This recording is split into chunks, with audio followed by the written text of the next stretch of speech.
Good morning guys! Luto-luto na naman tayo today! Happy Sunday sa inyong lahat dyan! Nasa kusina na naman si Inday Mila. Nakita nyo? Yung aking lulutuin for today is yung binili natin ng isang araw na beans na flat. Tsaka lagyan ko siya ng zucchini and aloe. Tsaka yung black white-eyed beans. And yung munta, ibos ng kalabasa. So yan yung aming kakainin. As well, si Johan. Dahil sabi ko sa kanya, kailangan mong mag-vegetable today dahil kahapon, nagtinola tayo ng manok.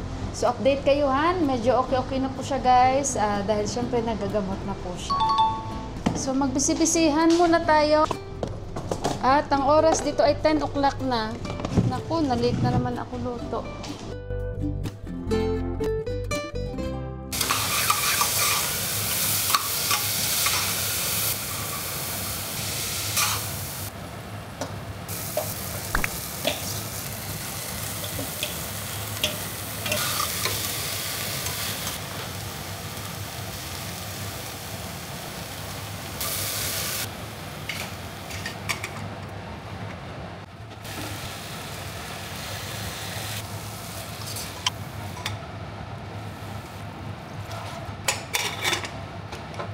Ayan guys, kakatapos lang sa kusina, at alas 12 na dito. Pero actually katapos ko lang din kumain ng isang natitirang saging, mangga na galing sa village. At medyo hindi siya hinog, pero hindi naman siya ganun kaasim. Nag-upo-upo ako sa hagdan, si Dipak naman naglaba. At ayun, naglaba siya, nagsampay. Ayan, at maaraw na naman sa amin. Maya-maya konti, andyan yung basura. Yung truck naka-ready na kasi basura day kami guys. Yan na yung basura.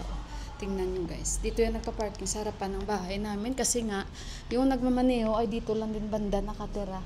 So magpa-park yan dyan siya. Tapos mga by 12:30 ganun magpipito na yan. Magpipito na yan sila. Yan.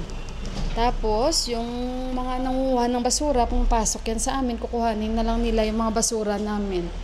And si Johan may bisita siya. Andito ulit yung kaibigan niya. Mga matagal-tagal din bago yan nakabalik. Pinaandar ko yung AC kasi nga ang init guys.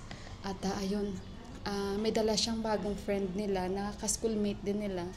Naglalaro sila ng laptop. Pero si Johan actually gusto yung mag-gitara. Pero wala siyang choice. Guys. Yan, may mga laptop sila. Say hi to my vlog, guys! Hi! Yan si Johan nakikilaro na. Mga schoolmate ni Johan, yan. At first time niya mag-visit dito sa bahay. Si Dipak nagpapahinga-hinga. Ako naman ay galing kusina. Maya konti. May bibilhin kami ni Dipak. Yung konting kailangan lang namin. At grabe yung hindi ko alam, ilan yung temperature namin. 28 degrees kami pala. Yun, 28 degrees. So, happy Sunday sa inyong lahat dyan. At mabuti si Johan, hindi yan siya maboring dahil wala yung kalaro nga niya na taga-baba. And holiday sila ni Johan today. Wala silang pasok dahil nga kahapon, supposedly, holiday nila means talagang normal ba.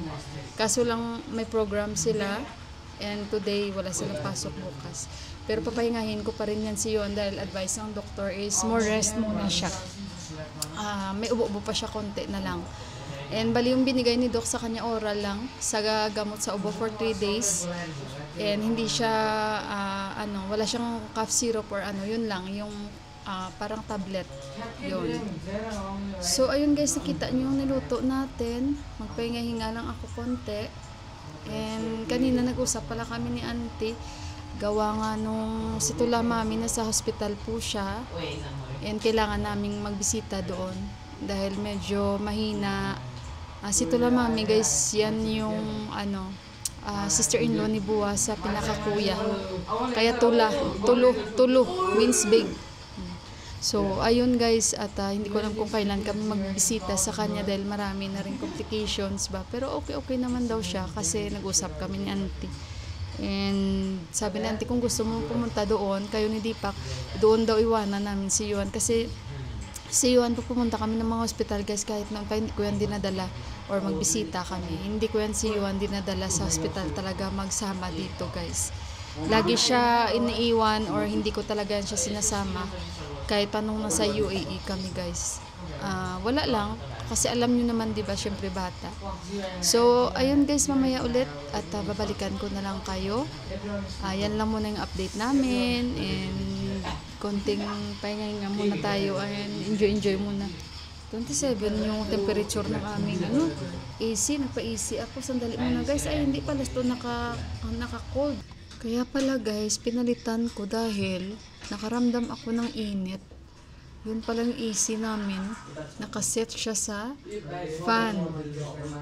Ayan, okay na. Nag-18 degrees kami. Medyo malamig-lamig. Nakikipaglaro na rin si Johan kasi para hindi rin siya maboring. Alam nyo ba kahapon, buong araw, nagigitara lang yan siya, nagigitara. Hindi siya yung, unlike before ba, what I mean, na palalaro siya ng mga Roblox, Fortnite, talagang yan siya. Sabi niya nga, nostalgia daw para sa kanya pag nakikita niya. Pero ngayon, hindi na siya ganun guys na palalaro siya talaga nagpo-focus.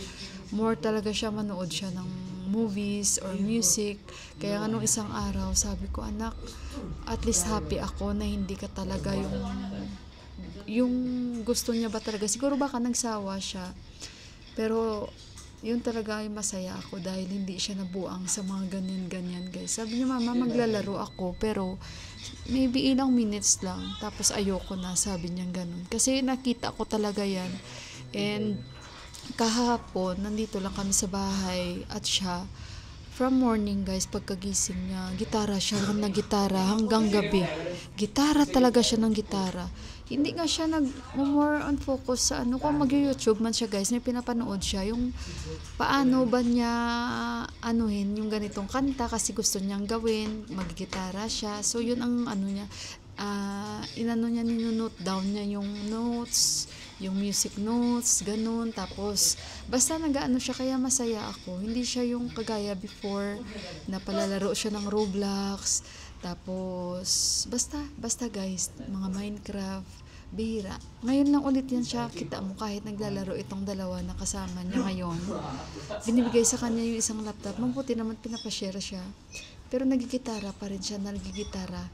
Hindi siya ba na talagang parang mabilis siya maboring sa laro na tawag sa online. So mabuti yan. Kaya masaya ako. At hindi ko yan siya ini-encourage ha. Kasi kusa talaga siya, na siya talaga yun. Kasi mahirap yung i-please mo yung, what I mean to say, syempre yung mga bata, meron silang mga gusto. Pero sa kagaya nito ng anak ko, basta i-support nyo lang ba, basta alam nyo naman na hindi sumusobra yung ganun. Pero yung mga bagay-bagay na yung gusto mo dapat, ang susundin niya.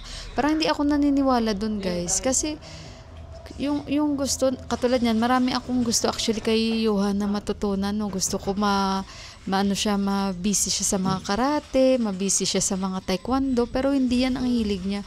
So, hindi ko siya pipilitin. Yung gusto niya talaga more on music, yung ganun ba. Kaya inahayaan ko siya, sinusuportahan na lang namin.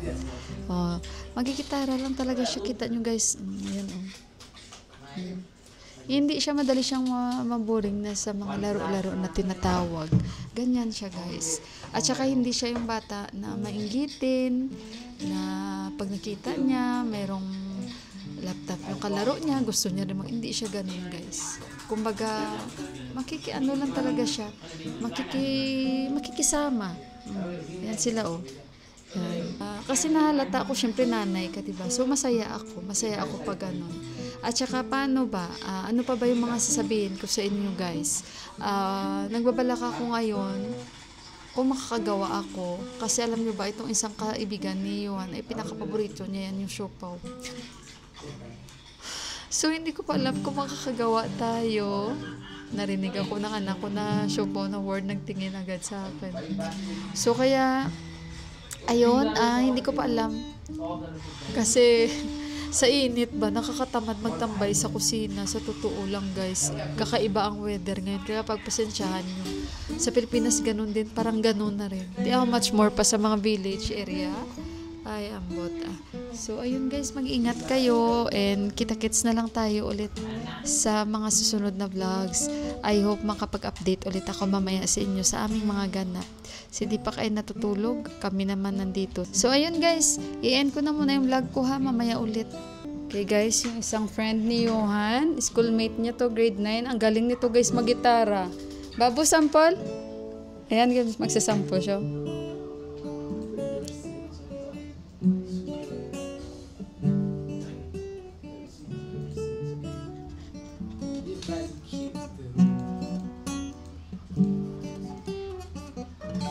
Bali siya yung pinakita ni Johan guys, may electric guitar siya, ang galing. What else? What else?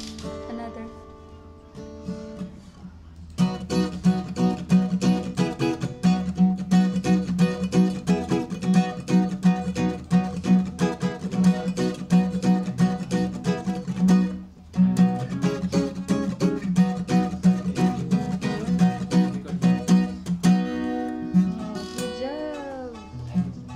You really like to play guitar? At how old you started? 3 years ago. 3 years ago.